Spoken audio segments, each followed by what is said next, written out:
मंत्री, राजकारणी, नेते स्वतःच्या फायद्यासाठी वास्तुशास्त्राचा उपयोग करून घेतात, पण सरकारसाठी किंवा जनकल्याणासाठी मात्र ते त्याचा वापर करीत नाहीत, असे वास्तुशास्त्राचे ज्येष्ठ अभ्यासक डॉक्टर रविराज अहिरराव यांनी सांगितले।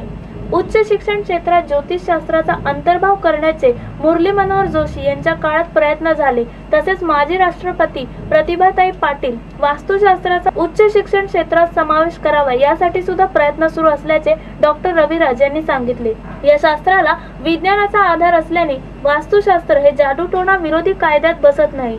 मानवी शरीर पंचेंद्रिय त्यातील विविध शक्तीतून ते तयार होते। कुटुंबातील प्रत्येक व्यक्तीवर वास्तूचा प्रभाव पडत असतो। मोठमोठी बांधकामे, संकुले, वसाहती या तयार करत असताना जागरूकतेने विचार करणे गरजेचे आहे। मोठी बांधकामे व्यावसायिक याचा विचार करीत असल्यानेच ते यशस्वी होऊ शकते, असेही ते म्हणाले। Bureau report, India TV news.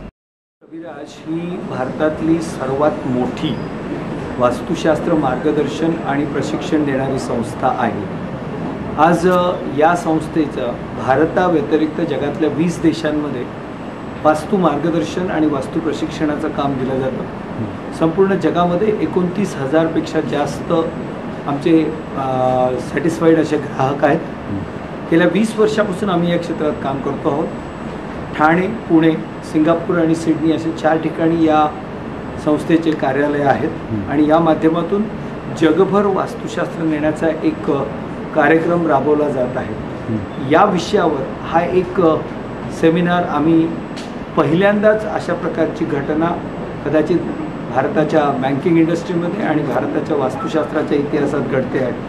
आज कोणीही एखादी व्यक्ती जेव्हा एखादा कारखाना, ऑफिस किंवा व्यवसाय सुरू करताना त्यांच्या जागेची निवड, त्यांची अंतर्गत रचना त्यातपासून तर अगदी त्यांचं प्रोडक्शन, त्यांची विक्री आणि त्यांची पैशाची रिकव्हरी आणि त्या अनुषंगाने त्यांचं पैशाचं रोलिंग, चलनवलन या सगळ्या गोष्टी, थोडक्यात मानवी जीवन आणि मानवी जीवनाशी संबंधित सगळ्या गोष्टींवर वास्तुशास्त्राचा असलेला प्रभाव आणि ह्या सगळ्या गोष्टी विज्ञानाच्या आधाराने, कारण अनेक वेळा वास्तुशास्त्राकडे एक अंधश्रद्धेच्या दृष्टिकोनातून सुद्धा बघितलं जातं। पण मला या ठिकाणी अतिशय प्रकर्षाने सांगायचं, हजारो दाखले विज्ञानाच्या माध्यमातून इथे दिले जाऊ शकतात।